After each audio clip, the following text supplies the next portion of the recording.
3 minutes into a glittering charity gala, a woman in white goes up in flames. Not from a candle, not from an accident, but from something darker. Betrayal. She is 7 months pregnant. The room freezes. Cameras keep rolling. Two lives hang in the balance.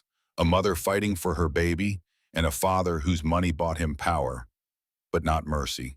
Tonight you'll see how a seemingly perfect marriage unravels into a scheme of insurance, embezzlement, and murder for hire. You'll meet the calculating aunt who hides poison behind pearls, the mistress who lights the match, and the billionaire father who refuses a quiet courtroom. He wants the world to watch. By the end, justice won't be private. It will be public, theatrical, and unforgettable. Stay with us. The moment that shocks the gala will change everything. If this hook grabbed you, hit like, drop a comment, share the story, and subscribe so you don't miss the reveal. Everyone asks the same question. How did you not see it coming? The truth? I did. I saw every single red flag waving in my face. But when you're 7 months pregnant and the man you married looks you in the eyes and says, "I love you," you make a choice. You choose to believe. That choice almost killed me, but what it did to him, that was so much worse. My name is Emma Sterling.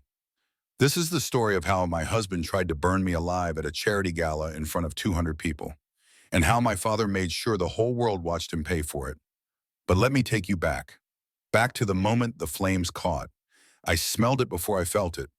Not champagne, something sharper, chemical. The liquid soaked through my ivory Valentino gown, cold against my pregnant belly. Jessica Lawson stood 3 feet away, her hand still raised from throwing her flask at me. Her eyes weren't drunk anymore. They were calculating. Cold. "That's not vodka," I said, my voice strange in my own ears. "What is that?" Jessica pulled a lighter from her clutch, flicked it once. The small flame danced in the darkness of the outdoor balcony. "Vodka mixed with lighter fluid," she said, her voice flat, emotionless. "Kyle said it would burn hot and fast. He said you wouldn't suffer long." The words didn't make sense. Kyle, my husband. "Kyle told you to—" I couldn't finish the sentence. "He paid me $50,000, Jessica said. Said the insurance would cover everything. Said we'd split 16 million. She tossed the lighter. Time fractured into pieces. The flame arced through the air, impossibly slow. It touched the fabric of my dress. Then everything was fire. The pain was instant, absolute. Flames raced up my chest, across my arms, reaching for my face.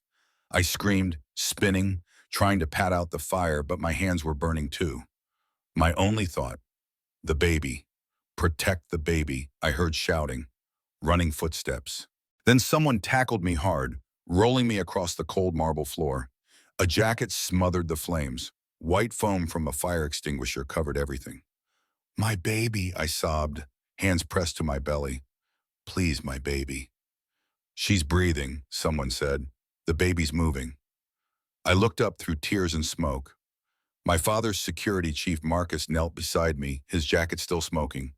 Beyond him, 200 guests in evening wear crowded the doorway, phones raised, recording everything.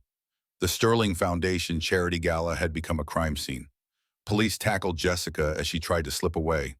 She was screaming now, the cold calculation gone, replaced by panic. "It was an accident. I was drunk. I didn't mean to." But her designer knockoff purse lay open on the ground. Police found receipts for lighter fluid purchased that morning. A burner phone, and most damning, $25,000 in cash, neatly banded, the first half of her payment. My husband Kyle pushed through the crowd. His face was a perfect mask of horror. "Emma! Oh my God, Emma!" He dropped to his knees beside me as paramedics arrived, took my burned hand in his so gently. "Baby, I'm here, you're going to be okay." I looked into his eyes, the eyes I'd loved for 6 years, the eyes I'd trusted. "Did you do this?" I whispered. He cried, real tears streaming down his face. "No, God, no. Emma, I love you. I would never, I could never." I wanted to believe him. Even then, with my skin burning and my dress destroyed, I wanted to believe the man I married wouldn't try to murder me while I was pregnant with his child. The paramedics loaded me onto a stretcher. As they wheeled me toward the ambulance, I saw my father, Robert Sterling, 64 years old, billionaire, the most powerful man I knew. He stood frozen in the doorway, face white, hands shaking. Our eyes met. "Dad," I mouthed. He followed the stretcher, grabbed the paramedic's arm. "I'm coming with her." "Family only, sir. I'm her father." His voice broke. "And if she dies, I will burn this entire city down to find who did this." They let him in the ambulance. Kyle tried to follow, but Marcus blocked him. "You stay here," Marcus said quietly. "Police want to talk to you." The ambulance doors closed. Through the small window, I saw Kyle standing in the parking lot, police surrounding him, his face pale in the flashing lights. That was the last time I saw my husband as a free man. But I didn't know that yet. I didn't know that in Jessica's burner phone, police would find the text messages from Kyle's number with step-by-step instructions for the attack. I didn't know about the $8 million life insurance policy Kyle had taken out on me 3 weeks earlier. The one with double indemnity for accidental death. $16 million if I died in a fire that looked like a jealous mistress's crime of passion. I didn't know that my husband's plan had started 6 months ago, carefully orchestrated. I didn't know his Aunt Patricia had helped him every step of the way. I didn't know she was the real architect, the puppet master pulling strings while Kyle played his role. All I knew was pain, fire climbing my arms, my baby kicking inside me, alive but in danger, and my father's hand gripping mine as the ambulance sped toward the hospital. "Hold on, Emma," he whispered. "Just hold on. I've got you." But he didn't have me. Not really, because in the next 72 hours I would lose everything. My husband would be arrested, but then released on bail. My baby would be born 2 months early and taken away. My father would have a heart attack and fall into a coma. And I would discover that the people I trusted most had been planning my death for months. This is the story of that fire. But more than that, it's the story of what came after. How my father and I fought back. How we gathered evidence while they thought they'd won. And how we orchestrated the most public, devastating revenge Manhattan's elite society had ever witnessed. They tried to burn me alive at a charity gala, so we destroyed them at another one, with 800,000 people watching live. But I'm getting ahead of myself. Let me start at the beginning. 3 months before the fire, when I still thought my marriage could be saved, when I still believed in love more than I believed in revenge. 3 months before the fire, I sat in my doctor's office on the Upper East Side and listened to her tell me my baby might die if I didn't eliminate stress from my life. Dr. Richardson was 50-something, calm and direct. She'd guided me through 3 devastating miscarriages over 2 years. This pregnancy, my 4th attempt, was supposed to be different. High risk, yes, but viable. Possible. Until my blood pressure started climbing. 160 over 110, Dr. Richardson said, looking at the monitor.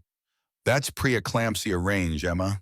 Combined with your history of miscarriages and your age, we're in dangerous territory." I was checking my phone, barely listening. Kyle hadn't texted all day. Again. "Emma." Dr. Richardson's voice sharpened. "Are you hearing me?" "I feel fine," I said, putting the phone down. "I've handled worse stress than pregnancy."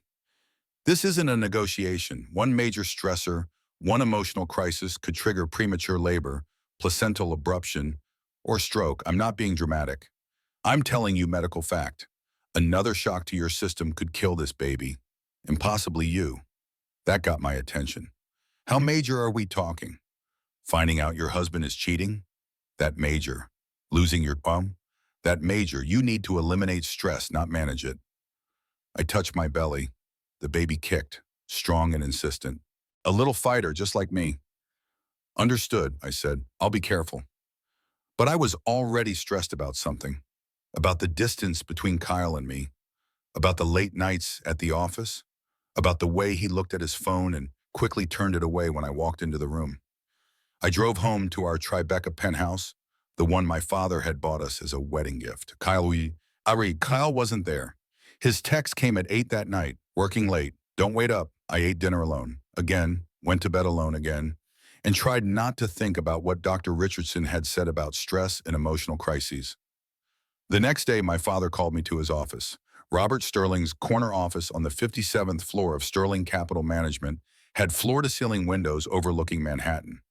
He built his empire from nothing, starting in construction and expanding into private equity and real estate. Now he owned half the buildings we could see from his window. He sat behind his massive desk, silver-haired and imposing in a custom Tom Ford suit. His head of security, Marcus, stood nearby. Ex-FBI, loyal to my father for 15 years. "Sit down, sweetheart," my father said. I knew that tone. Something was wrong. Marcus slid a tablet across the desk. Photos filled the screen. Kyle and a woman entering an apartment building. Kyle and the same woman at a hotel in Connecticut. The woman at a doctor's office, holding an ultrasound photo. My hands went cold. "Who is she?" "Jessica Lawson," Marcus said. "Senior Marketing Director at Sterling Capital. She's been working here for 4 years." "How long?" I asked, my voice steady despite the sick feeling in my stomach. "6 weeks that we've documented," Marcus said. "Possibly longer."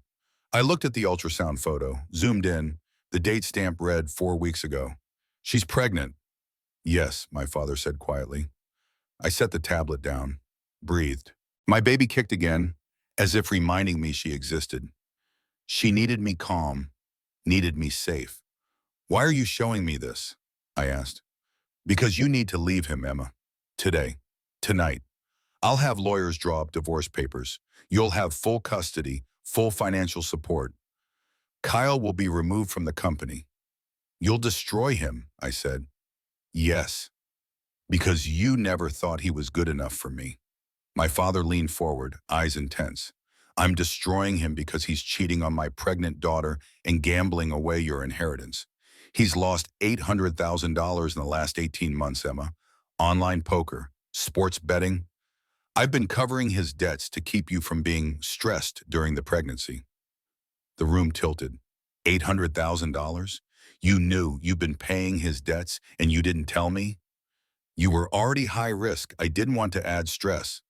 That wasn't your decision to make. I stood up, grabbed my purse. My father stood too. "Emma, wait. No, you don't get to control my life. You don't get to decide when I know the truth about my own husband. I'm trying to protect you. By lying to me, that's not protection, Dad. That's control." I left his office, got in my car, drove home, sat in the parking garage for 20 minutes, crying, trying to calm down. Dr. Richardson's voice echoed in my head. One major stressor, one emotional crisis. I went upstairs. Kyle was home early for once, sitting at the kitchen table with credit card statements spread out in front of him. He looked up when I walked in, guilt flashing across his face before he could hide it. "Emma, hey, I was just reviewing our accounts." I sat down across from him, picked up one of the statements. PokerStars.com, DraftKings, BetMGM, $47,000 in 1 month. "Kyle, I said quietly, what is this?" "Emma, I can explain. $47,000 on gambling. You promised you stopped. You swore after rehab that you were done. Your father is driving me insane." Kyle's voice rose, defensive. "Do you know what it's like working for that man? Being talked down to every single day? Being reminded that everything I have is because I married you? So you gamble away my money? Money my mother left me before she died?" Kyle stood abruptly, grabbed a glass from the counter. For a second, I thought he was going to drink from it. Instead, he threw it at the wall near my head. It shattered. Glass rained down 3 feet from where I sat. I flinched, hand going instinctively to my belly. My baby. Protect my baby. Kyle stared at his hand like he didn't recognize it. The anger drained from his face, replaced by horror. "Emma, God, Emma, I'm sorry. I didn't mean... I would never..." I stood up slowly, backing toward the door. "You threw something at me while I'm pregnant." "I threw it at the wall. Not at you, never at you." He moved toward me, hands raised placatingly. "Baby, I'm not myself. The pressure from your father, the gambling, I'm becoming my dad. Emma, my father killed himself because of gambling debts. I'm terrified I'm turning into him." He dropped to his knees in front of me, sobbing. real, ugly crying. Please don't leave me. Not now. Not before I get help. I'll go back to therapy. I'll join Gamblers Anonymous. I'll prove I can change. Just give me 2 weeks. Please. I looked down at him. Kyle Brennan, 38 years old, Wharton MBA, trust fund baby whose family lost everything in 2008. The man I'd loved for 6 years. The father of my unborn child. This was my fatal flaw. The thing that would almost get me killed. I believed love could fix addiction. I believed I could save him if I just tried hard enough. 2 weeks, I said, but if you mess up once, I won't. I swear on our baby's life. I swear, Emma. He hugged my legs, still crying. I put my hand on his head, stroking his hair like I would comfort a child. I should have left that night, should have listened to my father, should have seen what Kyle really was, a weak man drowning in debt and desperation, capable of terrible things to avoid consequences. But I didn't leave. I gave him 2 weeks. 1 week later, Kyle drove to a strip mall in New Jersey and took out an $8 million life insurance policy on me. He forged my signature, added a double indemnity clause for accidental death. $16 million if I died in a fire, a car crash, a fall from a building. He wasn't trying to change. He was planning my murder. And I had no idea. Kyle sat in his car outside a strip mall insurance office in Jersey City, hands shaking on the steering wheel. His phone showed his bank account, negative $12,000. His credit cards, maxed out. His offshore gambling debts, $1.2 million and climbing. He'd promised Emma he would change. He'd meant it when he said it, but that was before his bookie called, voice polite but threatening. Mr. Brennan, we're friends, right? But even friends have to pay their debts. $1.2 million. You have 2 weeks or we start breaking things. First your kneecaps, then maybe we visit your pretty pregnant wife. Kyle ended the call and threw up in a gas station bathroom. That was 4 days ago. Now he sat outside this insurance office because his Aunt Patricia had called him with a solution. His aunt who'd always looked down on MR and her father. Old Boston money sneering at new Manhattan wealth. Kyle, darling, Patricia had said on the phone, her voice smooth as silk. I hear you're in trouble. How did you... I make it my business to know these things. Your bookie is one of mine. I own a few pharmaceuticals, remember? Pain medication. Very profitable, very connected to people who take bets. Kyle's stomach had turned. Aunt Patricia, I don't understand. You're sitting on $8 million and you don't even know it. Emma's trust fund, her inheritance, her father's company, all that money, and you're living off his charity, working a job you hate, married to a woman who'll never really be one of us. Emma is common. Her father is construction money dressed up in expensive suits. But that money could be yours, Kyle, all of it. If you were widowed with a child, Robert Sterling would give anything for his only grandchild. Kyle had gone silent, understanding creeping in. I'm talking about solving your problems. All of them, your debts, your pride, your future. Jessica Lawson is pregnant with your child too, isn't she? How do you know about Jessica? I told you I make it my business. She's desperate, Kyle. Single mother, working class background, pregnant and afraid. She'd do almost anything for money. And you need Emma gone before Robert's forensic accountants find the $23 million I've been moving out of Sterling Capital. Kyle's blood went cold. You've been embezzling? We've been embezzling. You signed the transfers, darling. As CFO, you're legally responsible. If Robert finds out before we finish, we both go to prison. Unless what? Unless Emma has a terrible accident. Tragic. Public. Clearly not your fault. You collect the insurance money. Pay your debts. Marry Jessica eventually. I keep embezzling, cover my tracks, and we split everything. You get wealth and freedom. I get my money and revenge on Robert Sterling for looking down on our family. Now Kyle sat in the insurance office parking lot, Patricia's words echoing in his head. His phone buzzed, a text from Emma. Doctor appointment went well. Baby is healthy. Love you. He stared at the message. Emma's face appeared in his mind, her smile the day they got married, her tears after the miscarriages, her hand on her belly, protective and loving. Then he thought about his kneecaps being broken, about being arrested for embezzlement, about spending the rest of his life in prison. He got out of the car. Inside the insurance office, Frank, a sleazy agent in his 50s with coffee-stained teeth, reviewed Kyle's application. You want to increase life insurance on your wife from 1 million to 8 million? She's high-risk pregnancy, Kyle said, 3 miscarriages. I'm worried. Your concern is touching, but insurance companies don't love massive increases right before risky life events. Makes them suspicious. Kyle swallowed. What if the policy had a double indemnity clause? Frank leaned forward, interested now. Accidental death pays double, 16 million, but your premiums would be substantial. I don't care about premiums. Can you do it? I'll need your wife's signature. Kyle pulled out a document from their mortgage papers. He'd practiced Emma's signature for hours last night until he could replicate it perfectly. She already signed. Frank examined the signature. He knew it was fake. Kyle knew he knew.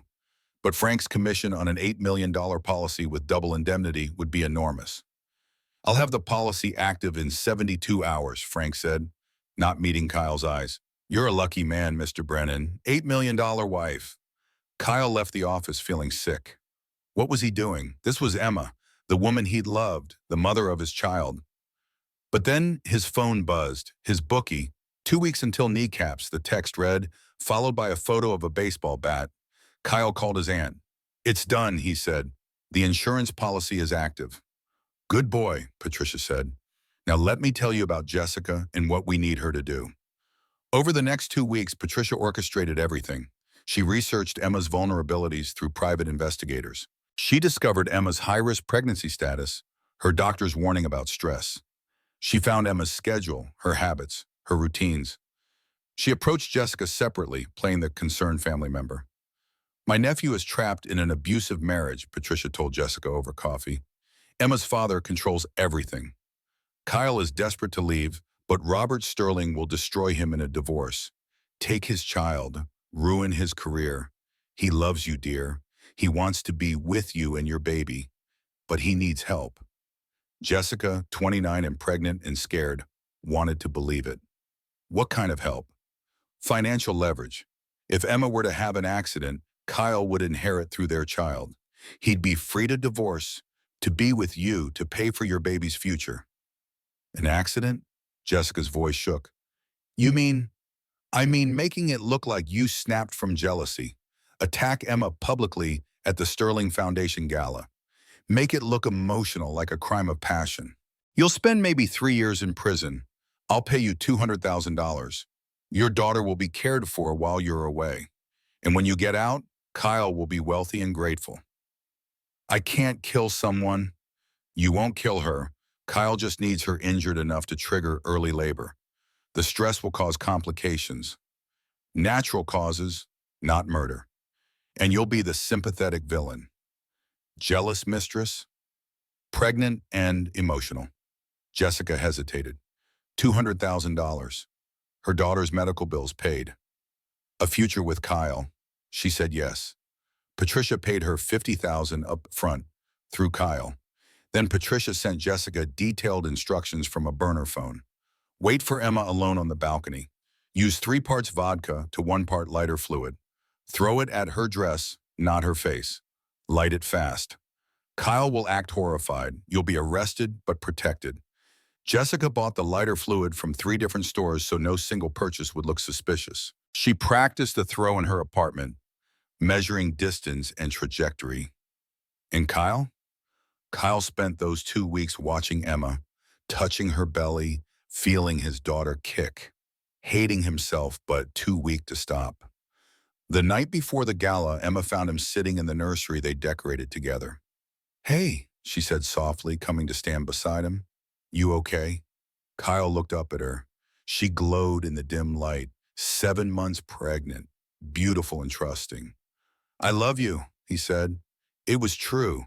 Even planning her death, it was true. I love you too, Emma said. Tomorrow will be good. Your therapy is helping. We're going to be okay. She kissed his forehead and left. Kyle sat alone in the nursery and cried. But he didn't call it off. He was too weak, too scared, too desperate. The next night at the Sterling Foundation Gala, Jessica Lawson would throw lighter fluid on Emma's dress and set her on fire in front of 200 people. And Kyle Brennan would act like the devastated husband, never expecting that every security camera, every guest's phone, and every piece of evidence would eventually point straight back to him. Because Patricia made one critical miscalculation. She underestimated Robert Sterling, and she definitely underestimated his daughter. The Sterling Grand Ballroom on the night of the gala was spectacular. 300 guests in formal wear, crystal chandeliers reflecting light off polished marble floors, white roses arranged in towering displays. Through floor-to-ceiling windows, Manhattan's skyline glittered like a promise. This was Robert Sterling's crown jewel, the venue where Manhattan's elite gathered to write checks for charity and see who wore what designer gown. Tonight's cause, Children's Hospital Research. $22 million raised by the time speeches ended. None of it would matter in 2 hours. Emma arrived with Kyle at 8 o'clock. She wore the ivory Valentino gown Sophie, her best friend from college, had designed specifically for her. Empire waist to accommodate her 7-month belly, draped silk that moved like water, elegant without being ostentatious. Cameras flashed as they walked the red carpet. "Emma, you look radiant. How are you feeling?" "Grateful," Emma said, touching her belly where the baby kicked. "Excited to meet our daughter in 2 months." "Kyle, proud father-to-be?" Kyle put his arm around Emma, playing the perfect husband. "Most proud. My girls are my whole world." They moved into the ballroom. Robert stood near the entrance, greeting guests. Politicians, CEOs, celebrities. When he saw Emma, his face softened. "You look beautiful, sweetheart." He kissed her cheek, then lowered his voice. "How are you feeling?" "Really?" "Good, Dad. Really good." Robert looked at Kyle. The temperature dropped 10 degrees. "Kyle." "Robert." Awkward silence. Emma squeezed her father's hand. "Dad, please, tonight can we just be a family?" Robert nodded stiffly. "Of course, go enjoy yourself. I need to give a speech in an hour." As Emma walked away, Robert grabbed Kyle's arm, fingers digging in. "If you hurt her tonight," Robert said, voice too low for anyone else to hear, "if you upset her in any way, I will destroy you. Are we clear?" "Crystal," Kyle said, pulling his arm away. Robert's assistant approached with a tablet.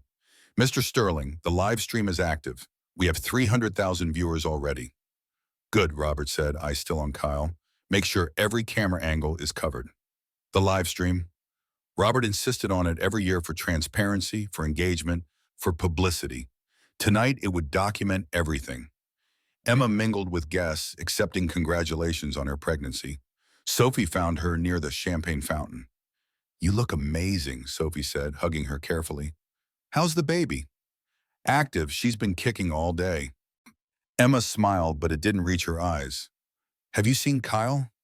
"He's at the bar. Emma, are you okay? You seem tense." "Just tired. This dress is gorgeous, but standing for 2 hours while 7 months pregnant is exhausting. Go sit down. I'll bring you water." But before Emma could move, she saw her. Jessica Lawson standing near the entrance in a red dress that was slightly too tight, one hand unconsciously touching her stomach. Their eyes met across the ballroom. Jessica's expression was complex. Guilt, fear, determination. Emma felt ice in her stomach. She'd known about the affair for 2 weeks but hadn't confronted Jessica, hadn't wanted the stress. Dr. Richardson's warning echoed constantly. One major emotional crisis could kill the baby. So Emma had avoided, pretended, hoped Kyle would end it quietly. Now Jessica was here, at her father's charity gala, and the ice in Emma's stomach spread. Kyle appeared at Emma's elbow, face pale. "Emma, let's go outside. You need air." "I'm fine here. Please, you're overheated. The baby needs you calm." He guided her toward the balcony, hand on her lower back. Emma led him, too tired to argue. The outdoor balcony overlooked Central Park, cool October air a relief after the stuffy ballroom. "Better?" Kyle asked. "Yes, thank you." Emma looked at him. really looked. Saw the tension in his jaw, the way he kept glancing at his phone. Kyle, what's wrong? Nothing, I'm just worried about you. You've been weird all week. Distant. Is it about Jessica? Kyle went white. How do you... My father told me about the affair, about her pregnancy. Kyle's hands shook. He shoved them in his pockets. Emma, I'm sorry. I'm so sorry. It was a mistake. A stupid mistake when I was stressed about work and the gambling and we'll talk about it later. Emma cut him off. Not here, not tonight. I can't handle the stress right now. Okay, just breathe. Stay calm. For the baby. He left her alone on the balcony. Emma leaned against the railing, breathing the cool air, trying to calm her racing heart. She shouldn't have confronted him. Shouldn't have brought it up. Dr. Richardson's voice. Eliminate stress, not manage it. Behind her, heels clicked on marble. Emma turned. Jessica Lawson stood in the doorway, holding a silver flask. She looked drunk, unsteady. Emma, Jessica said, we should talk. Not tonight, Jessica. Please. He promised he'd leave you. Jessica's voice broke. After your baby came, he said we'd be together. Was that a lie? Did he lie to me? Emma felt exhaustion settle over her like a blanket. Two women, both pregnant by the same man, having this conversation at a charity gala. Jessica, I'm not your enemy. Kyle is. He lied to both of us. Jessica laughed bitterly. You don't get it. You have everything. Daddy's money, the penthouse, the perfect life. I've worked for everything I have. Came from nothing. And he still chose you because of your last name. I'm sorry he hurt you, but I can't do this right now. My blood pressure is already dangerous. I need to stay calm. Of course. Perfect, Emma. Even your stress is more important than mine. Jessica took a long drink from her flask, then another, swaying slightly.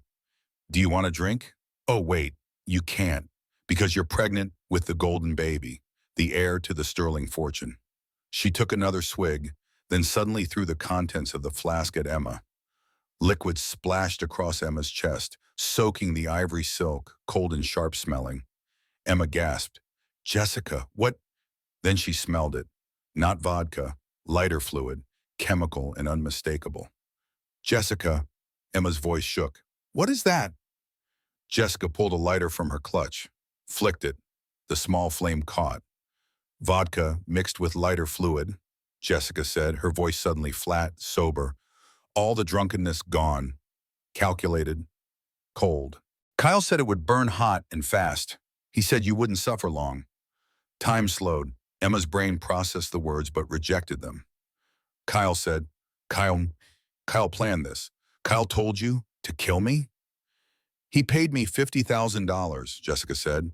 Said the insurance would cover everything. Said we'd split $16 million. Emma's hands went to her belly, protective. The baby kicked hard, sensing her mother's terror. Jessica, please, I'm pregnant. You're pregnant. Don't do this.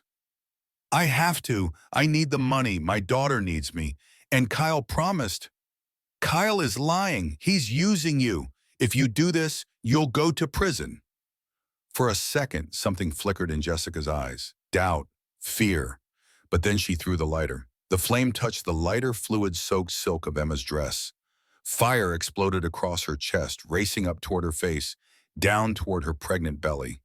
Emma screamed. The pain was unlike anything she'd ever experienced. Fire climbed her arms as she tried to pat it out. Her hands burned. She spun, stumbling, trying to protect her baby, but the flame spread faster. Behind her, someone shouted, running footsteps. Then Marcus, Robert's security chief, hit her like a linebacker, tackling her to the marble floor. They rolled. He ripped off his jacket, smothered the flames. Someone sprayed a fire extinguisher. White foam covered everything. Emma couldn't breathe, couldn't think. Her only awareness, pain and terror, and her hands on her belly, searching desperately for movement. The baby kicked, hard, angry, alive. Emma sobbed with relief.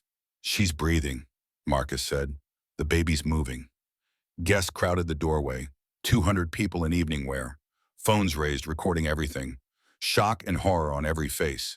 The live stream caught it all. 300,000 people watching in real time. Police tackled Jessica as she tried to slip into the crowd. She was screaming now. It was an accident.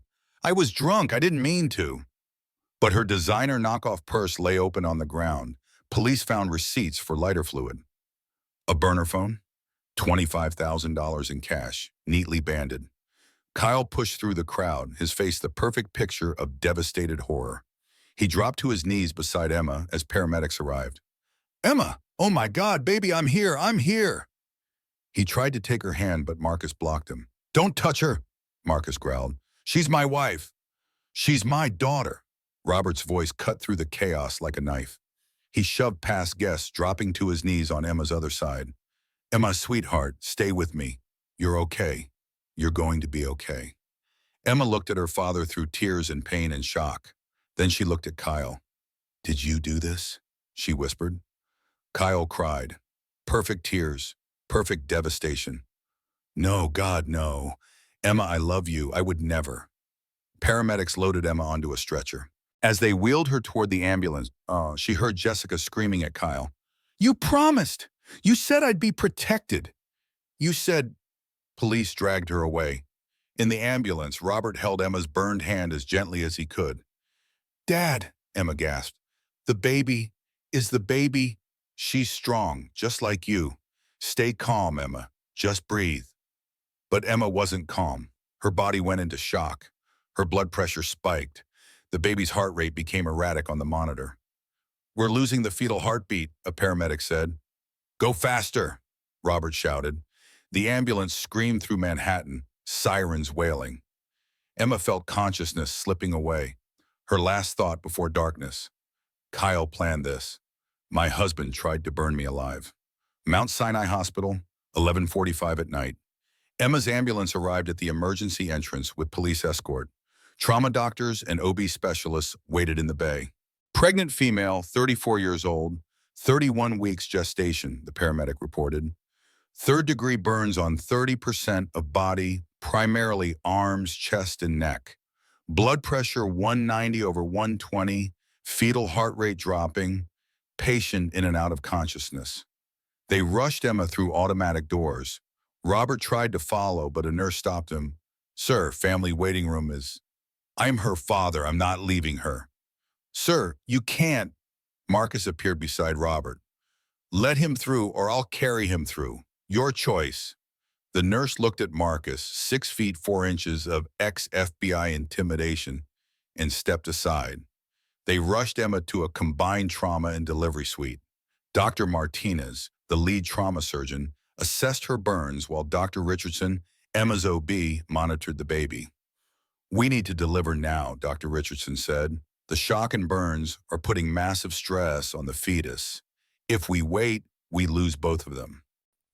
She's only 31 weeks, Dr. Martinez said. The baby's lungs will develop in NICU, but only if she's alive.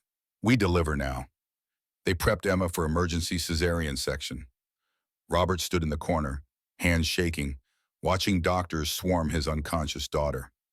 Marcus put a hand on his shoulder. She's strong, boss. She'll make it. She has to, Robert said, voice breaking. I can't lose her. Not like Catherine. I can't. You won't. Emma is a fighter. The surgery took 45 minutes. First, they delivered the baby, a tiny girl weighing 2 pounds 8 ounces. She came out crying, lungs working despite being 9 weeks early. She's breathing on her own and a nurse called it. Baby girl, viable, good color. They rushed the infant to neonatal intensive care while Dr. Martinez worked on Emma's burns. Debriding dead tissue, applying grafts, managing fluid loss, fighting infection. At 3 in the morning, Dr. Martinez finally emerged from surgery. His scrubs were soaked with sweat and blood. Robert stood immediately. She's alive, Dr. Martinez said. Both of them are alive, but Emma's burns are severe. She'll need multiple surgeries, physical therapy, possibly months of recovery. An infection is a major risk. Can I see her? She's in recovery, sedated, but yes. Robert followed him to the ICU. Emma lay in a hospital bed wrapped in bandages from neck to fingertips. Tubes and wires connected her to machines that beeped and hummed. Her face was untouched by the fire, but her arms, chest, and neck were hidden under white gauze. Robert took her unbandaged foot in his hand, the only part of her he could touch safely. "I'm here, sweetheart," he whispered. "You did it. You and Lily both survived. You're both fighters." Lily, that was the name Emma had chosen months ago. Lily Catherine Sterling Brennan, named after Robert's late wife, Emma's mother. A nurse approached. "Mr. Sterling, the baby is in NICU. Would you like to see her?" Robert looked at Emma, unconscious and bandaged. He didn't want to leave her, but his granddaughter was 3 floors up, alone, tiny, and fighting for life. "Marcus stays with Emma," Robert said. "No one gets in this room without authorization, especially not Kyle Brennan." "Already handled," Marcus said. Robert followed the nurse to the NICU. Through the window he saw rows of incubators. The nurse led him to one in the corner. Inside, smaller than he'd imagined possible, lay Lily. 2 pounds, 8 ounces of determination, breathing with a little oxygen support, eyes closed, fists clenched. "She's a fighter," the nurse said. "Came out screaming, which is rare for 31 weeks. Strong lungs for her size."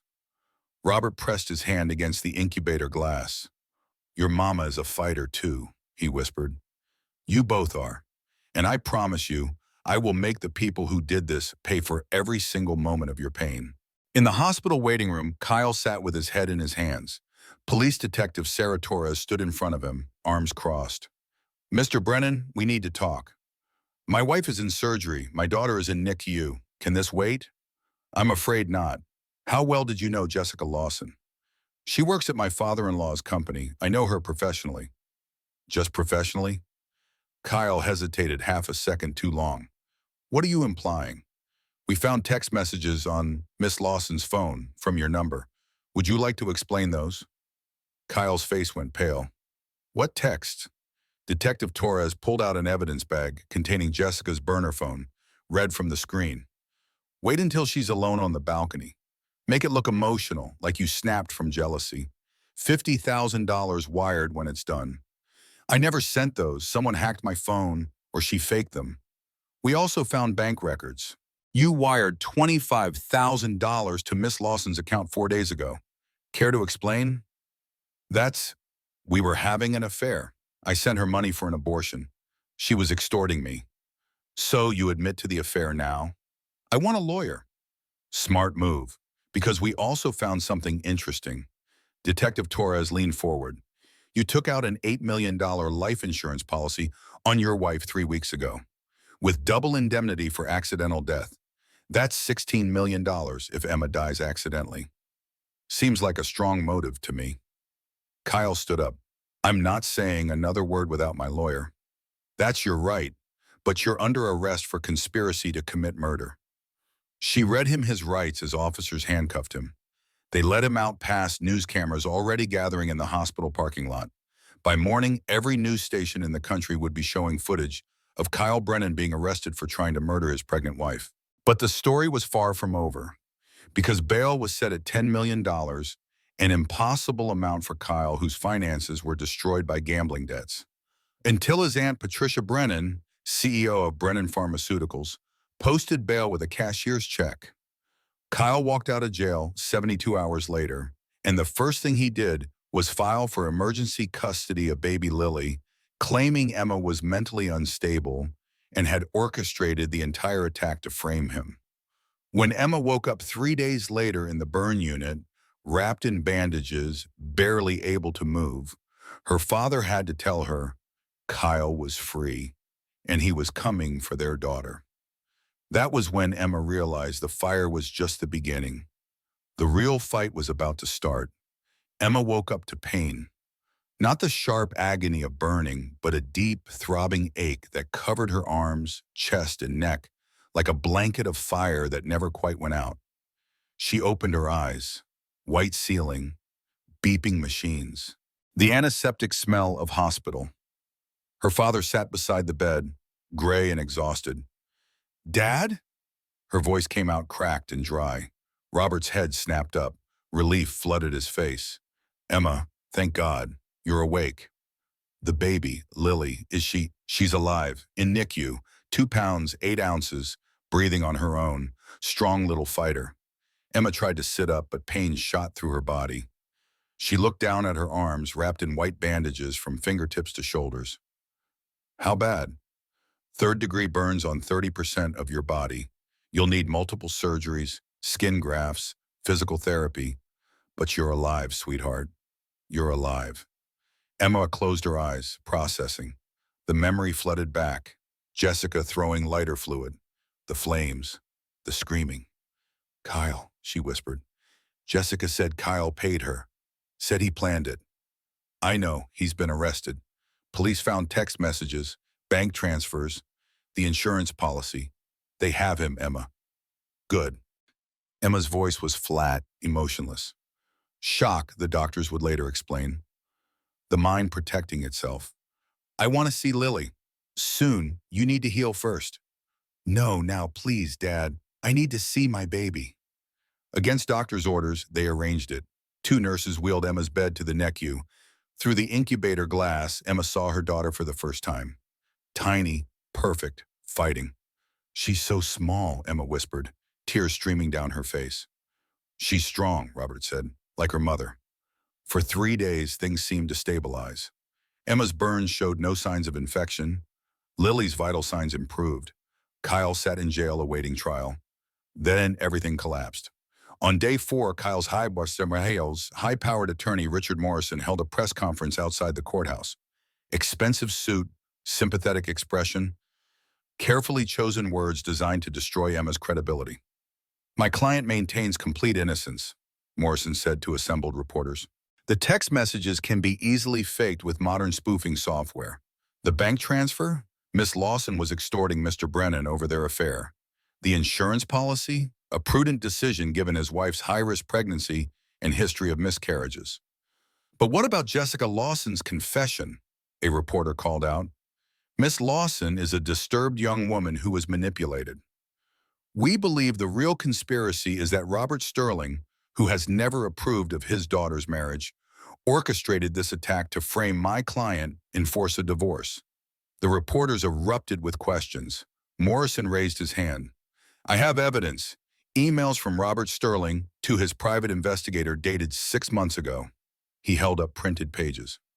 Quote, find a way to remove Kyle from Emma's life permanently. End quote. The email was real. Robert had written it, but he'd meant removed legally through divorce, not murder. Morrison knew this, but presented it to suggest Robert planned violence. By that afternoon, the narrative shifted. Social media exploded with hashtag #FreeKyleBrennan. Think pieces appeared. Was Emma Sterling framed by her own father? Old money versus new money. Class warfare dressed up as criminal justice. Emma watched from her hospital bed, disbelieving. How is this happening? She asked Marcus, who stood guard outside her room. Money buys good lawyers, Marcus said. And Morrison is the best. 2 days later, the judge set bail at $10 million. The prosecutor argued Kyle was a flight risk and a danger to Emma. But Morrison countered, no prior criminal record, deep family roots in Boston, respected businessman. Bail is set at $10 million, the judge ruled. Your Honor, the defendant doesn't have. Bail has been posted by Patricia Brennan, defendant's aunt. Emma's heart stopped. Who was Patricia Brennan? She'd never met Kyle's aunt. Kyle barely mentioned her. Yet this woman just posted $10 million to free the man who tried to kill her. Robert immediately tasked his investigators with researching Patricia, but it was too late. Kyle walked out of jail that afternoon. And 3 hours later, his lawyers filed for emergency custody of Lily, claiming Emma was mentally unstable, possibly had Munchausen syndrome, and may have orchestrated the attack herself as part of a breakdown. That was catastrophe number 1. Catastrophe number 2 came the following week. Emma's burns developed MRSA infection, antibiotic-resistant bacteria that spread rapidly through damaged tissue. Her fever spiked to 104 degrees. She became delirious, barely conscious, as doctors fought to save her life. They rushed her back to surgery, debrided infected tissue, pumped her full of vancomycin, isolated her in ICU. While Emma fought sepsis, unable even to speak, the family court hearing happened. Her lawyer argued her case. But Kyle's team brought medical experts who testified about Emma's mental health struggles after her miscarriages, her high-stress pregnancy, her family's history of depression. The mother is currently in ICU with severe infection, Kyle's lawyer told the judge. She cannot care for an infant. She may not survive.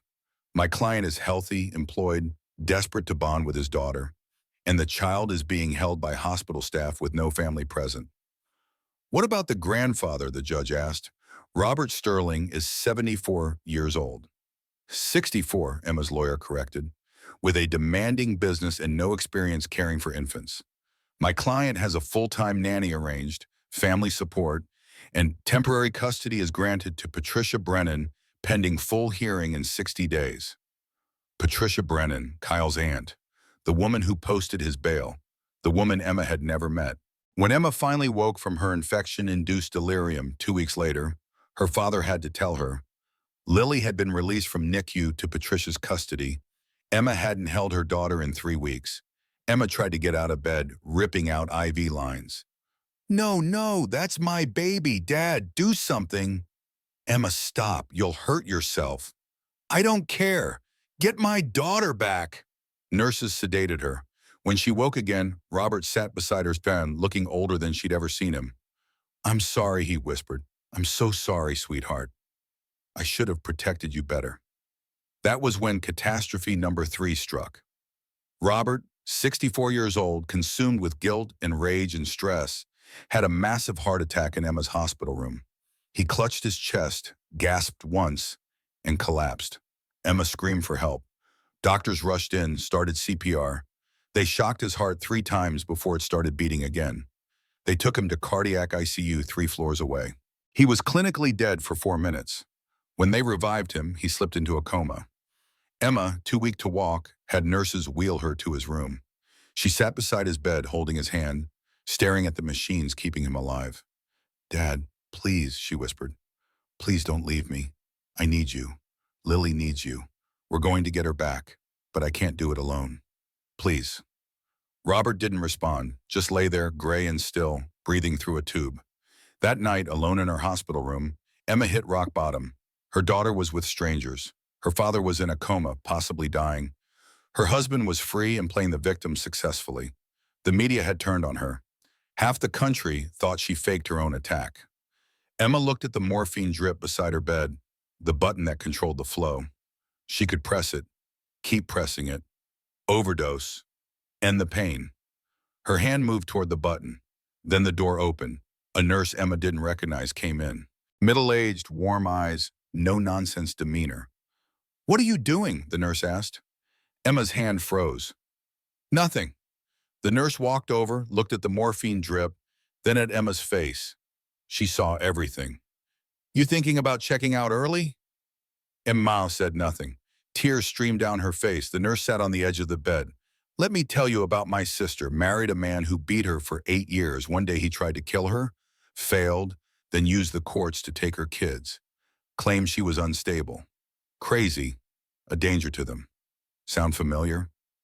Emma nodded, unable to speak. You know what my sister did? She fought. For 3 years she fought. Gathered evidence, built her case, got a lawyer who believed her, and she got her kids back. Because the truth always comes out. Always. It just takes time. I don't have time, Emma whispered. My daughter is with people I don't know. My father is dying. My husband tried to murder me and everyone thinks I made it up. So prove them wrong. You were a Wall Street analyst, weren't you? Before you gave it up to have a family? You investigated companies, found fraud, built cases. That was different. No, it wasn't. Do that now. Investigate Kyle. Investigate this Patricia woman who posted his bail. Find the truth. Emma looked at her burned hands, still bandaged. I can't even use a computer. Then use your brain. Use your phone. Use that anger I see in your eyes. Turn it into fuel. The nurse stood up, headed for the door, then turned back. I'm putting you on suicide watch, which means I'll be checking on you every 30 minutes. Which also means you have 30-minute blocks to work uninterrupted. Use them. She left. Emma sat alone in the dark hospital room, the morphine button still within reach. Then she picked up her phone instead, typed with clumsy bandaged fingers, Patricia Brennan Pharmaceuticals. The first search result, CEO inherited $400 million company from deceased husband. Second result, husband died 15 years ago, ruled accidental overdose. Emma's analyst brain, dormant for 2 years, sparked to life. Accidental overdose. Pharmaceutical CEO, inherited 400 million. She kept searching, found the husband's obituary. David Brennan, 52, died suddenly at home. Cause, accidental overdose of prescription heart medication. Survived by wife Patricia Brennan, CEO of Brennan Pharmaceuticals. Emma's fingers flew across the phone, pain forgotten. She searched for news articles from 15 years ago, found a small mention. Family questions death ruling, but medical examiner closes case. Patricia Brennan released brief statement expressing grief. Emma made notes, started building a timeline. Something was wrong here. She could feel it. The same instinct that made her a successful analyst. The pattern was off. At 2 in the morning, still searching, still digging, Emma finally understood. Kyle wasn't the mastermind. He was too weak, too stupid. Someone else planned this. Someone smart enough to use Kyle's gambling debts, his affair, his desperation. Someone who had killed before and gotten away with it. Patricia Brennan. Emma picked up her phone, called Marcus despite the late hour. Marcus, I need you to do something for me. Emma, what's wrong? Nothing's wrong. Everything just became clear. I know who's behind this, and I know how to prove it. For the first time since the fire, Emma smiled. They tried to burn her down. They took her daughter. They put her father in a coma. Now it was her turn to fight back. Over the next 2 weeks, Emma transformed her hospital room into a war room. She couldn't walk more than a few steps without exhaustion. Her burned hands could barely grip a pen. But her mind was sharp, and she had one advantage her enemies didn't know about. She was very good at finding hidden money. Marcus brought her a laptop, modified with a special keyboard for her bandaged hands. He also brought her access to something technically illegal. Backdoor entry to Sterling Capital's financial systems. You didn't get this from me, Marcus said. Get what? Emma replied. She started with the obvious, tracking Kyle's financial trail. The gambling debts, the credit errors, the transfers to Jessica. All of that was known to police already. But then she found something interesting. Kyle had signed off on dozens of large transfers from a Sterling Capital accounts over the past 18 months. Standard CFO duties. But Emma noticed a pattern. Every transfer Kyle approved went through 3 shell companies before reaching its final destination. The amounts were just under the threshold that would trigger automatic fraud alerts. Classic embezzlement technique. Emma traced the shell companies, registered in the Cayman Islands, then Luxembourg, then Seychelles. Each layer made it harder to track the money, but Emma had spent 7 years at Goldman Sachs tracking exactly this kind of financial crime. It took her 4 days of continuous work, barely sleeping, but she found it. Every shell company ultimately traced back to the same beneficial owner, Patricia Brennan. $23 million embezzled from Sterling Capital over 18 months. Kyle's signatures on the transfers, but Patricia's accounts receiving the money.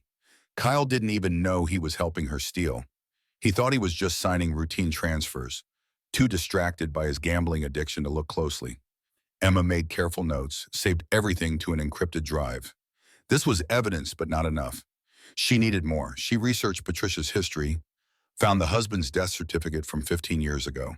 David Brennan, cause of death, accidental overdose of prescription heart medication. But something bothered Emma. Accidental overdose from heart medication didn't make sense. Those drugs had specific dosing, specific warnings. How did a 52-year-old man accidentally take a lethal dose? Emma called a friend from college, now a forensic pathologist. Rachel, hypothetically, if someone died from heart medication overdose 15 years ago, would you be able to detect murder now? Depends on what they used. Back then, we didn't test for everything. Now, we can detect pharmaceutical-grade compounds that didn't show up on old toxicology screens. What if I had the death certificate, original autopsy report, and maybe tissue samples? Tissue samples from 15 years ago? Who keeps that? Suspicious family members, Emma said. She tracked down David Brennan's sister Claire, who lived in Oregon. Claire had been estranged from Patricia for years, convinced her brother's death wasn't accidental, but unable to prove it. I knew Patricia killed him, Claire said when Emma called, but the medical examiner closed the case, said it was accidental. The police wouldn't investigate. Did you keep any evidence? Emma asked. I kept everything. His medical records, the autopsy report, even some of his blood samples the hospital gave me. I know it sounds crazy, but I couldn't let go. Claire, I need those samples. I'll pay for new toxicology testing with modern equipment. Why, what's Patricia done now? Emma explained everything. The fire, Kyle, the custody battle. Claire was silent for a long moment. Send me the information for the lab. I'll ship the samples today. While waiting for toxicology results, Emma investigated Patricia's pharmaceutical company. Brennan Pharmaceuticals specialized in cardiac medications, the exact drugs that killed David Brennan. Emma called the company's former CFO, who'd been fired 3 years ago and had an axe to grind. Over coffee that Marcus brought to her hospital room, the former CFO revealed interesting information. Patricia runs that company with an iron fist. Anyone who questions her disappears. Not literally, but they're fired, blacklisted, sometimes threatened. Did she have access to drugs? She's the CEO of a pharmaceutical company. She has access to everything. What about potassium chloride? High-grade pharmaceutical quality? The CFO nodded. We manufacture it, for hospitals mainly. Cardiac procedures, lethal in high doses. Emma's hands shook as she made notes. Potassium chloride causes cardiac arrest. Undetectable in 2009 technology because it occurs naturally in the body. Modern mass spectrometry could detect abnormal levels, but 15 years ago, the perfect murder drug for a pharmaceutical CEO. 1 week later, the toxicology results came back.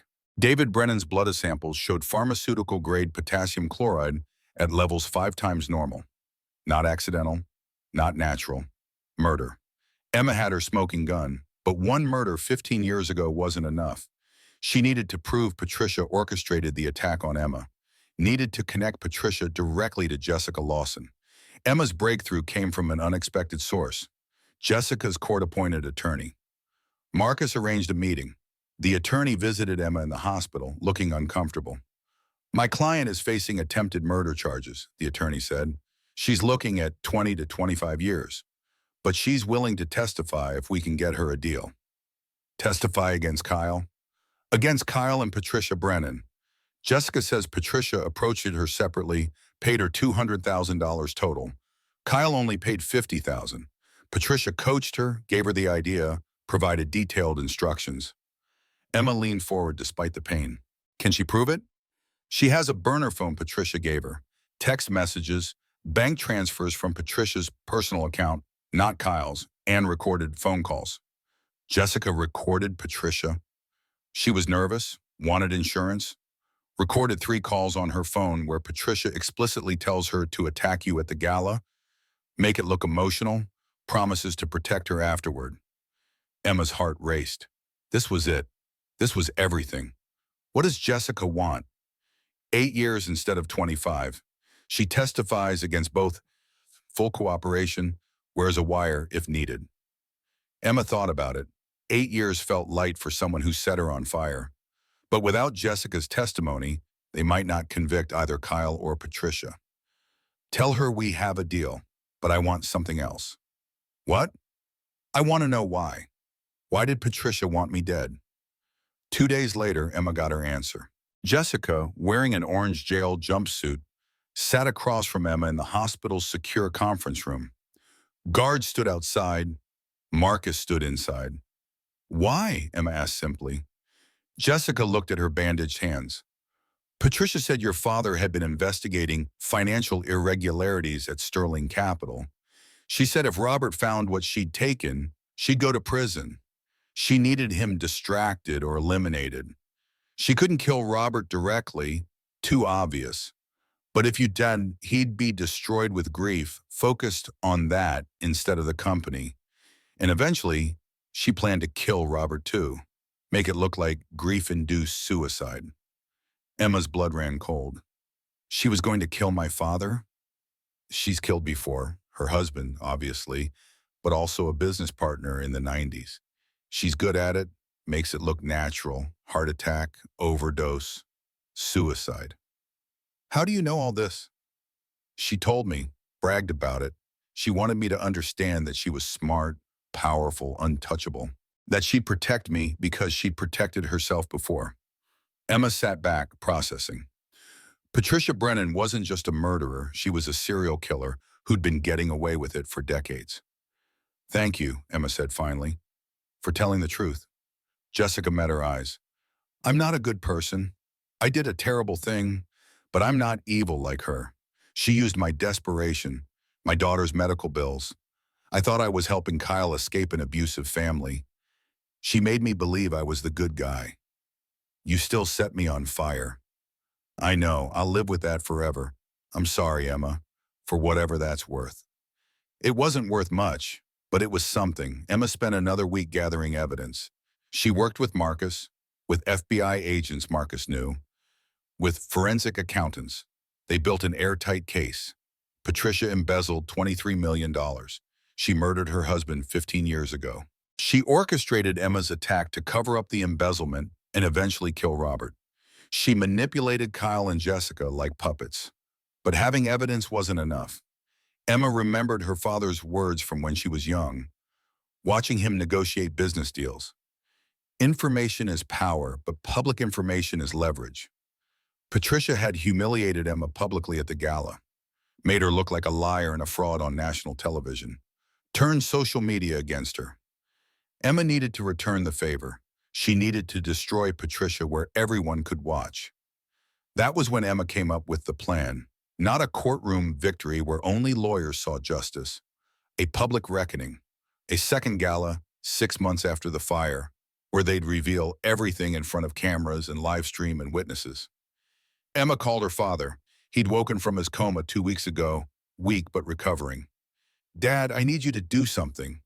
Anything, sweetheart. I need you to host another gala. Same ballroom, same format. 6 months from the night I was attacked. And I need you to personally invite Patricia and Kyle as guests of honor. Robert was silent for a long moment. Then he started to smile. You want to expose them publicly. I want everyone to watch them fall. The same way everyone watched me burn. This time, the whole world sees the truth. When do we start planning? Right now. We have 4 months to coordinate with FBI, build our presentation, and make sure Patricia and Kyle take the bait. What if they don't come? Emma smiled, cold and determined. They'll come because they think they've won, and narcissists can never resist a victory lap. 4 months after the fire, Emma was released from the hospital. She'd had 7 surgeries, endless physical therapy, and still couldn't make a fist with her left hand. Scars covered her arms, chest, and neck. Visible. Permanent. Reminders. She wore them without hiding. Robert had recovered too, though he looked older, moved slower. The heart attack had taken its toll, but his mind was sharp and his rage was focused. Together, they planned the second gala. Marcus coordinated with FBI. Special Agent Victoria Wright had been building the case against Patricia for embezzlement. With Emma's evidence, David Brennan's toxicology, and Jessica's testimony, they had enough for multiple murder charges. We could arrest her today, Agent Wright said in a planning meeting at Robert's penthouse. Why wait? Because I want everyone to see it, Emma said. I want the same people who watched me burn to watch her fall. I want it live streamed. I want it trending. I want justice to be public. Agent Wright nodded slowly. You want revenge. I want accountability. There's a difference. They sent invitations 3 months before the event. The Sterling Foundation Resilience Gala, honoring survivors of tragedy and supporting burn victim research. Special guests, Kyle Brennan and Patricia Brennan. Robert Sterling extends personal apologies and gratitude for their support during the family's difficult time. The invitation arrived at Patricia's Boston mansion on cream card stock, elegant and understated. Patricia read it over morning coffee, a small smile playing at her lips. She called Kyle immediately. Did you receive the invitation? Yes, Kyle said. It's a trap, Aunt Patricia. It has to be. It's a white flag. Robert is dying. You said so yourself. His heart attack nearly killed him. He wants peace before he goes. This is him surrendering. But Emma is broken. Look at the photos from her hospital release. She can barely use her hands. She's physically and emotionally destroyed. Robert wants to make amends before he dies so Emma can co-parent peacefully. This is exactly what we wanted. Kyle was silent, uncertain. Besides, Patricia continued, the criminal charges are falling apart.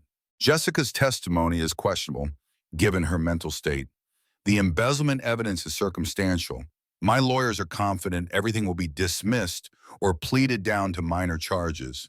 Robert knows this. He's cutting his losses. I don't know.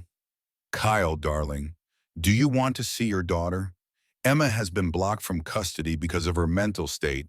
But at this gala, if you and Robert publicly reconcile, the courts will see a united family.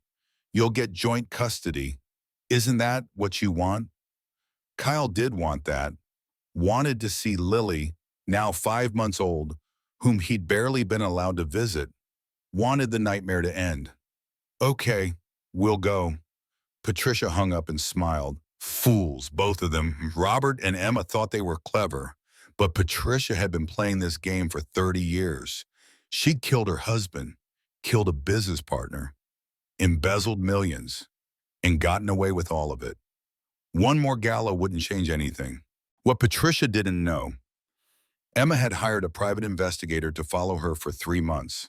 Every phone call recorded, every meeting documented, every conversation with her lawyers captured. They knew Patricia thought she'd won. That was exactly what they needed. The day of the gala arrived. Same venue, same ballroom, same glittering Manhattan backdrop. But everything else was different. This time, Emma arrived with her father, wearing a black gown that left her scarred arms and chest visible. No hiding, no shame. The cameras flashed, but this time the photos showed strength, not victimhood. Emma, how are you healing? Stronger every day, Emma said.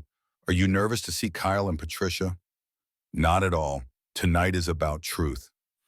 Inside, 300 guests mingled, but this time FBI agents were scattered throughout the crowd in evening wear. Plainclothes officers covered every exit, and the live stream, advertised heavily for weeks, had 800,000 viewers watching. Kyle and Patricia arrived together. Kyle looked nervous, tugging at his collar. Patricia looked serene, confident. They entered the ballroom. Cameras swarmed. Patricia gave a gracious speech about forgiveness and family healing. Kyle stood beside her, silent. Emma watched from across the room, waited. Robert took the stage at 9 o'clock. The ballroom went silent. Spotlight on him, cameras focused, live stream active. Good evening, Robert said, his voice carrying to every corner. 6 months ago, in this room, my daughter was set on fire while 7 months pregnant. Tonight, I want to talk about who really lit that match. Confused murmurs rippled through the crowd. Kyle's face went white. Patricia's serene expression didn't change, but her hand gripped her clutch tighter. I'm a businessman, Robert continued. I've spent 50 years reading balance sheets, tracking money, finding truth in numbers. So let me share some numbers with you tonight. The screen behind him lit up. Financial documents appeared, blown up large enough for everyone to see. In the 18 months before my daughter was attacked, $23 million was embezzled from Sterling Capital Management. The transfers were signed by my CFO, Kyle Brennan, but Kyle didn't steal this money. Kyle tried to stand, but Marcus appeared behind him, hand on his shoulder. Gentle but firm. Sit down. The money was routed through shell companies, Robert said. Standard embezzlement technique, but every shell company traces back to the same person.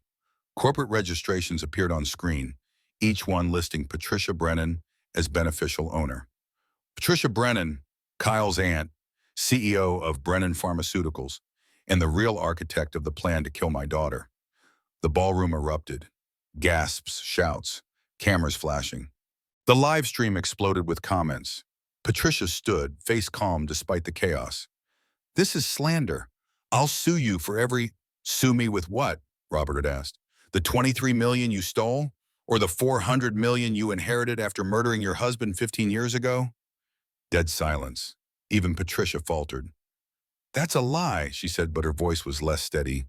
Is it? Marcus, show them. The screen changed. A video played. David Brennan's sister speaking to camera. I never believed David's death was accidental, she said in the video.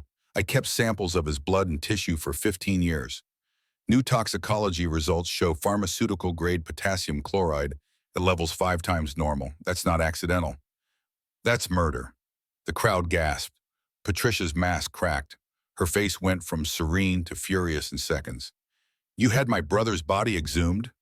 Yes, Robert said calmly, and we found exactly what his sister suspected. You killed him. For money. For power. And then you did it again. You orchestrated my daughter's attack because you needed me distracted or dead before I found the embezzlement. That's absurd. Kyle planned the attack. I had nothing. Really? Then explain this. New evidence appeared on screen. Text messages from Patricia's burner phone to Jessica Lawson. Bank transfers showing $200,000 from Patricia's personal account. And audio files. Marcus pressed play.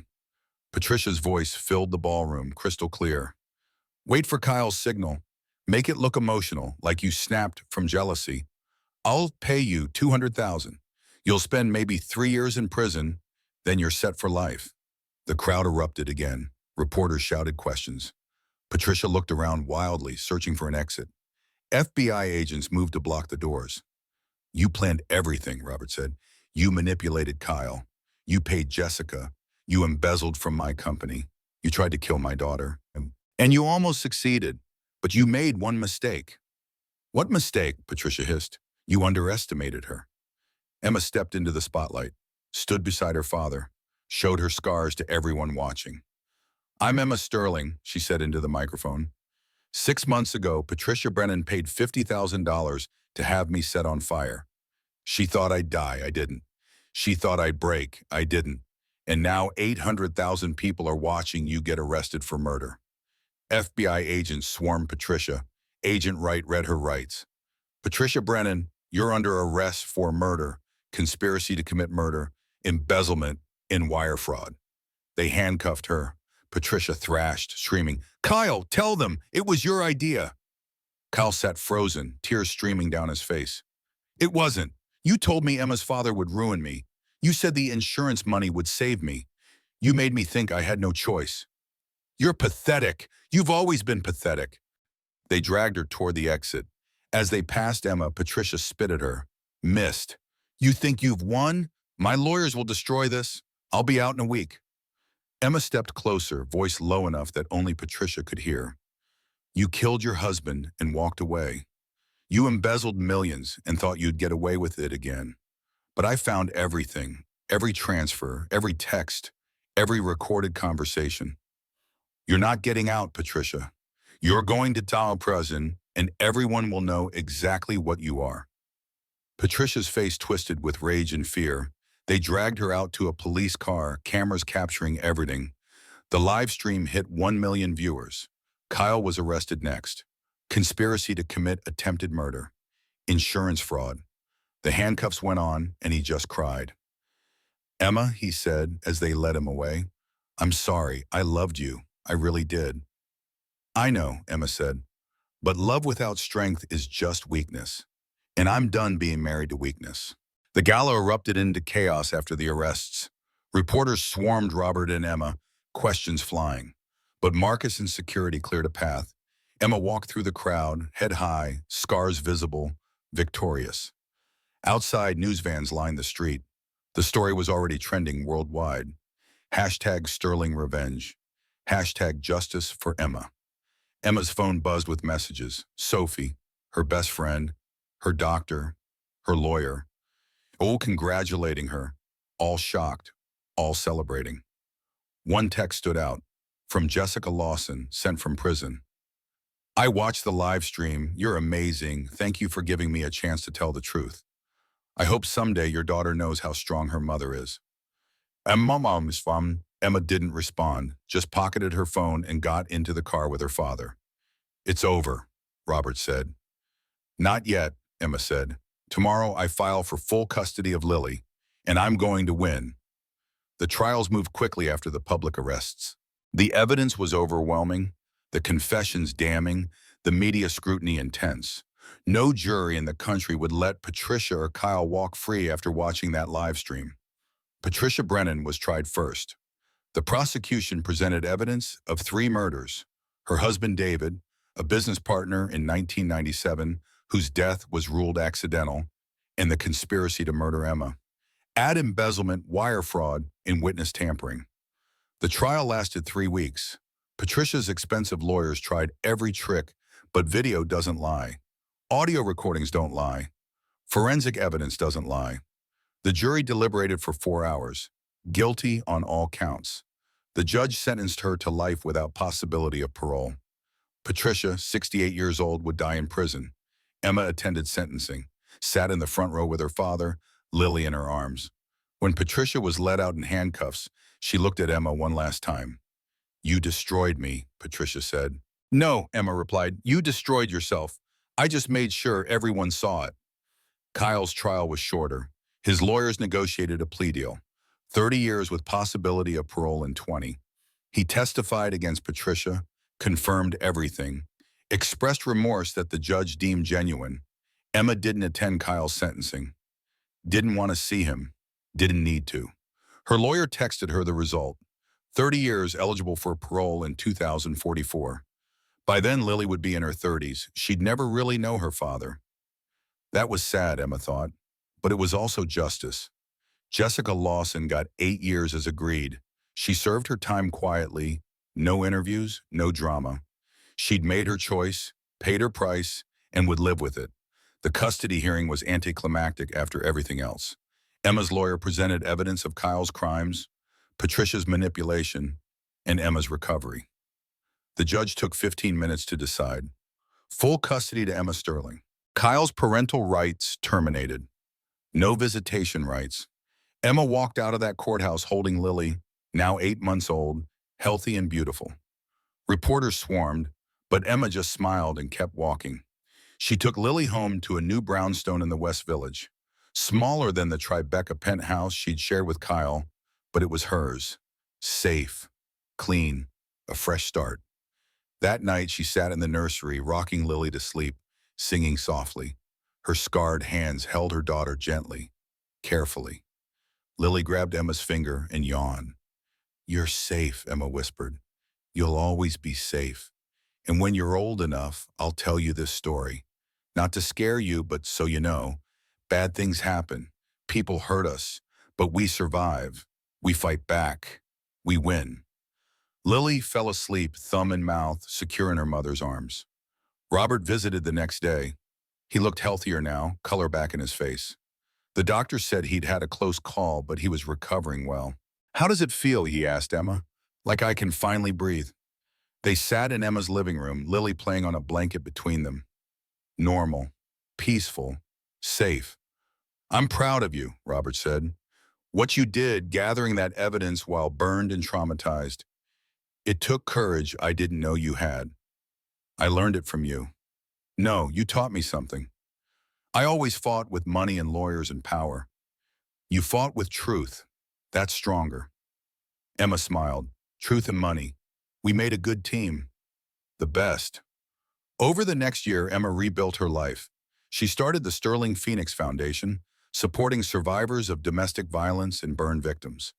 The foundation helped 2,000 women in its first year. Emma spoke at conferences, gave interviews, shared her story.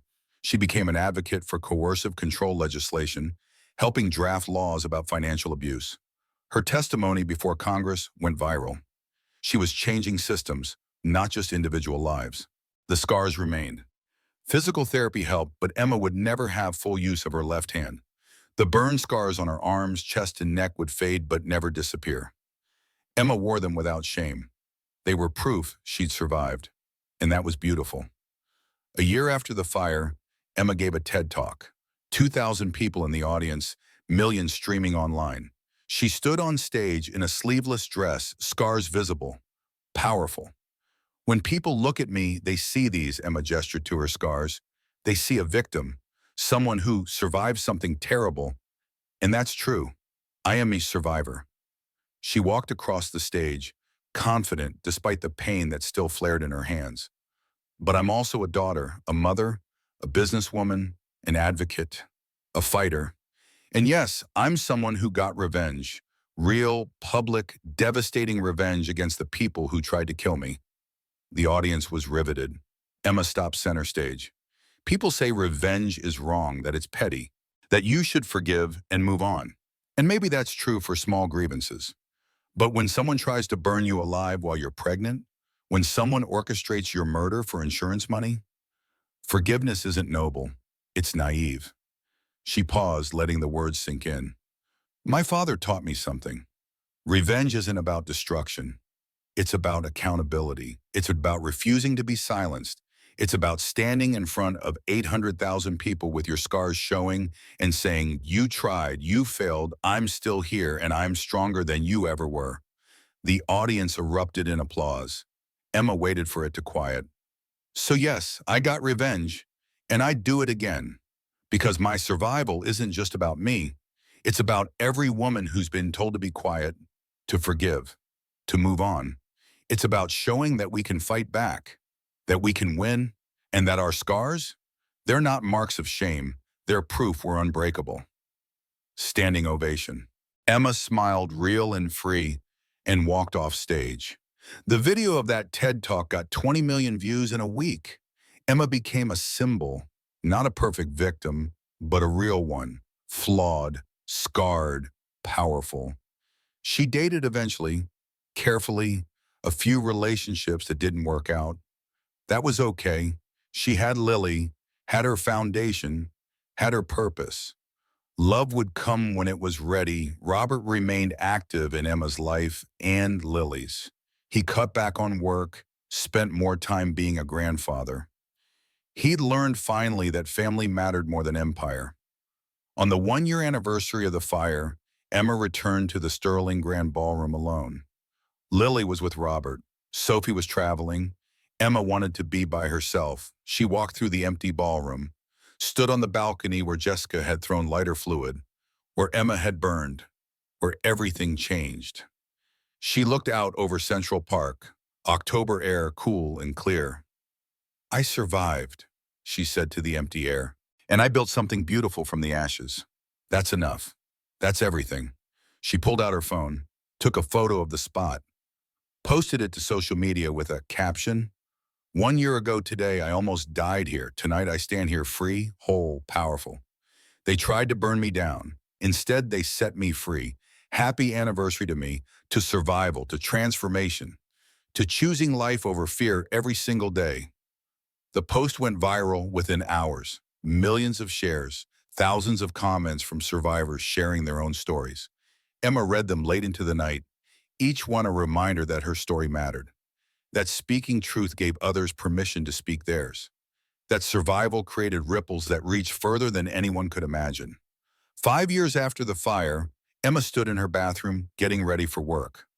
Lily, now 5 years old, burst in wearing mismatched pajamas and carrying a stuffed elephant. Mommy, I can't find my shoes. And did you look under your bed? Yes. Did you actually look or did you think about looking? Lily giggled. I thought about it. Go actually look. Breakfast in 10 minutes. Emma finished applying makeup, her scarred hands steady now after years of physical therapy. She could make a fist, type, write, not perfectly, but functionally. The scars had faded to pale pink lines on her arms and chest, still visible but softer. She chose a sleeveless blouse for work. Used to be she'd have hidden the scars. Now, they were part of her story. Nothing to hide. Lily returned, shoes in hand, found them. Excellent detective work. Now go get dressed. We have school in 40 minutes. Emma made breakfast. Oatmeal with berries, Lily's favorite. Her phone buzzed, a text from Sophie. Seeing you on Good Morning America tomorrow. You're going to be amazing. Emma was publishing a book, Burned, a story of survival and revenge. The publisher expected it to debut at #1. Emma would use the proceeds to fund the Sterling Phoenix Foundation, which now operated in 12 cities and had helped 5,000 women. She drove Lily to kindergarten, kissed her goodbye, watched her run toward the building. 5 years old, confident, happy. No idea about the fire or Kyle or Patricia. That conversation would come when Lily was older. For now, she was just a little girl who loved her mom and her grandpa and her stuffed elephant. Emma drove to the foundation's headquarters, a renovated building in Chelsea, 4 floors of offices, counseling rooms, legal services. Her assistant greeted her with coffee. "Morning, Emma. You have 2 interviews today, a staff meeting at 11 and lunch with the mayor about expanding our shelter program." Normal, busy, purposeful. Emma loved her life now in a way she never had before. Not despite the fire, but because of it. The trauma had burned away everything false, left only truth and strength and clarity about what mattered. That afternoon, Emma visited a group therapy session for burn survivors. 6 women ranging from 20s to 60s, all at different stages of recovery. Emma attended every month, shared her story, listened to theirs. A new member, Maria, spoke haltingly about her husband setting her on fire during an argument. The shame she felt. The guilt, like she'd somehow caused it. "It wasn't your fault," Emma said gently. "Nothing you did justifies violence. Nothing. And these scars?" She held up her hands. "They're not marks of shame. They're proof you survived. You're here, you're alive. That's your victory." Maria cried. The group embraced her. Emma stayed late, talking, supporting, being present. This was her purpose now. Not Wall Street, not being someone's wife. This, helping others find strength in survival. That evening, Emma picked up Lily from her father's house. Robert had kept his word, cut back on work, became a devoted grandfather. He and Lily were building a blanket fort when Emma arrived. "Mommy, look what Grandpa made." "Very impressive. Come on, kiddo. Bath time." Robert walked Emma to the car, Lily running ahead. "How was your day?" he asked. "Good, busy. The foundation is expanding to Boston next month." "Boston? That's Patricia's territory." "Was Patricia's territory. She's in prison, where she'll die." Robert nodded. They didn't talk about Patricia often anymore. Didn't need to. That chapter was closed. "I'm proud of you, sweetheart. What you've built. Who you've become." "Thanks, Dad. For everything. For posting Kyle's bail so we could track him. For funding the investigation. For being there. Always." That night, after Lily fell asleep, Emma sat in her home office reviewing foundation applications. A woman in Chicago needed help escaping her abusive husband. A teenager in Miami needed medical care for burns from a house fire. A mother in Portland needed legal support fighting her ex for custody. Emma approved funding for all 3. The Sterling Phoenix Foundation existed to help women who had nowhere else to turn. Women like Emma had been. Women who needed someone to believe them and fight for them. This was revenge, Emma thought. Not the burning kind, the building kind. Patricia tried to destroy her and instead gave her a purpose that saved thousands. Sometimes Emma wondered about Kyle. 30 years in prison. He'd be eligible for parole eventually. Would he try to contact Lily? Would he want a relationship? Emma had already decided. When Lily was old enough to understand, Emma would tell her the truth. Not to punish Kyle, but so Lily knew her history. Then Lily could decide for herself what, if any, relationship she wanted with her father. But that was years away. For now, Lily was 5, safe, loved, growing up in a home without fear or violence or lies. One Saturday, Emma took Lily to the hospital burn unit where Emma had recovered. They visited children who'd survived fires, accidents, abuse. Lily, unafraid of the bandages and scars because her mother wore them proudly, sang songs and drew pictures and made the kids laugh. "Why do we come here, Mommy?" Lily asked on the drive home. "Because we're lucky. We survived. And when we survive, we help others survive too. That's how love works." "Did you survive something scary?" Here it was. The question Emma knew would come eventually. "Yes, baby. When I was pregnant with you, something very bad happened. I got hurt, but I survived because I was strong, and because I had people who loved me, and most importantly, because I had you. You made me want to fight." "Was Daddy there?" Emma's heart clenched. This was the hard part. Daddy was there, but he wasn't able to help. He had problems that made him do bad things. "When you're older, I'll explain more." But what matters is you're safe, I'm safe, and we're together. Lily processed this, serious beyond her years. Okay, Mommy. They drove home listening to Disney songs, the difficult conversation tabled for now. 2 years later, Emma met someone, a widower named Daniel, father of two teenagers, former prosecutor now teaching law. They met at a fundraising event, started talking, realized they had similar stories of survival and rebuilding. They dated slowly. Emma introduced him to Lily after 6 months. Lily liked him, which mattered. Emma didn't remarry, didn't need to. But Daniel became part of her life, a partner, someone who understood trauma and healing and moving forward despite scars. On the 10th anniversary of the fire, Emma returned to the Sterling Grand Ballroom one final time. The venue had been renamed after Emma donated funding to renovate it into a community center. A plaque near the entrance read, Sterling Phoenix Center. From ashes, we rise. Emma stood on the balcony where Jessica had thrown lighter fluid, where she'd burned, where everything changed. But this time, Daniel stood beside her. Lily, now 10 years old, stood on her other side. Robert, 74 and still sharp, stood behind them. What are you thinking about, Mommy? Lily asked. About how strong we are, Emma said. About how sometimes the worst moments of our lives lead to the best parts. About how we survived. Tell me the whole story someday, Lily asked. When you're ready, when you're old enough to understand. I'm strong like you, Lily said. I can handle it. Emma hugged her daughter. Yes, you are. And yes, you can. Not today, but soon. They left the ballroom together, a family rebuilt from ashes.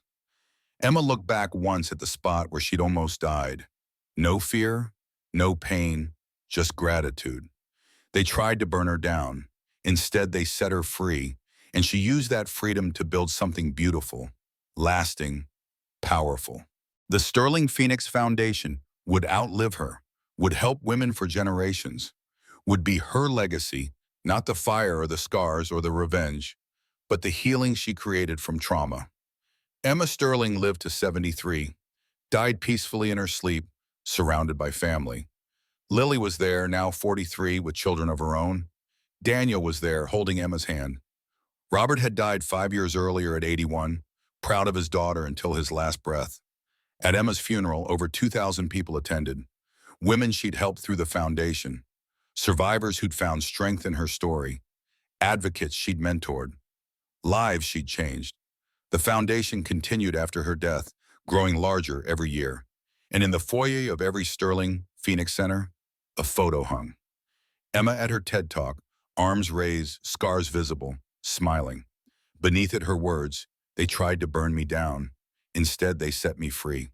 Patricia Brennan died in prison at 78, unmourned and forgotten.